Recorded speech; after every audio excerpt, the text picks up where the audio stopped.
choga walbakel lada nyimandan ni pibi ala ledwel kot kasen karya tenukun ko de yena nyor agwa dai kwar ka chiangji kot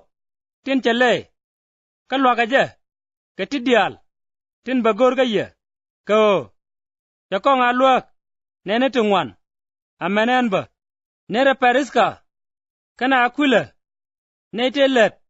kekel dai kereto yechu nede charanong riek ka kwitega da ka chaler ne ka tadlo karo amene dwel kot juri dial ka nere dwel kot ba en la dol dwelien nere nogda ne abnites me korariet kerso kenyam dai rolecha nere meri me chileda bum reidun nere andronikus kene junes jimarada ne te chakon yen kel ken ka jak to go re jang yechu kon teniken re kerso ka ne ram plutus nogda re kwar ne arbanes let kel ga kon re kerso amene nogda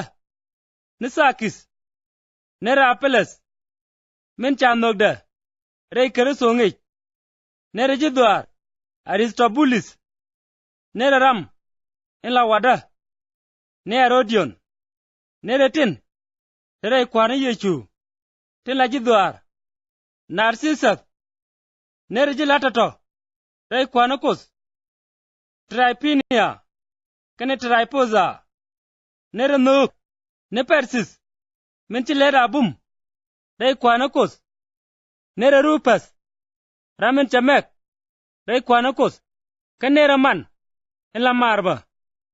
ne rasin caritus Phlegon Hermes Petrobus Hermes kana gan mane tintekeleke nere Philologus Julia Neres kanyiman ka Olympus kana Nekos tinchale tintekeleke aroma neramo ke chiemnoga meraro kadwel kot kereso dial nergeye en chome yada mare inyagaro kanei tinong yengang nomne kanerik tin gwai ke lon ngija min cha ngi ni ye no ana roga ke ko ne de chirke titi chika kwaran ne kereso ladaka ladga ne jai kenaka ka keriet pela kaine kanga loy nene mang tine dial ludun ga suk to go ka kwiye chuling ka kwinyamo te loy daga ye ka goro biapel ka kwi ka migwa ka chwara ti jeglet eno bukum mala chetan rej pin nukun apot kwaran ni ye chukereso tega yekel timoze melalet ga yekel nere ye ameneluchas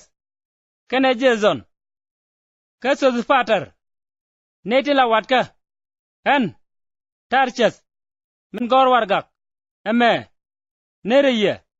dai kwanakos gayes min nyura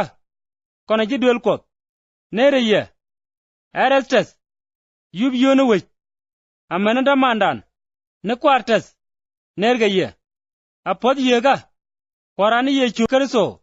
tege yendi alkel enono apointe ga kos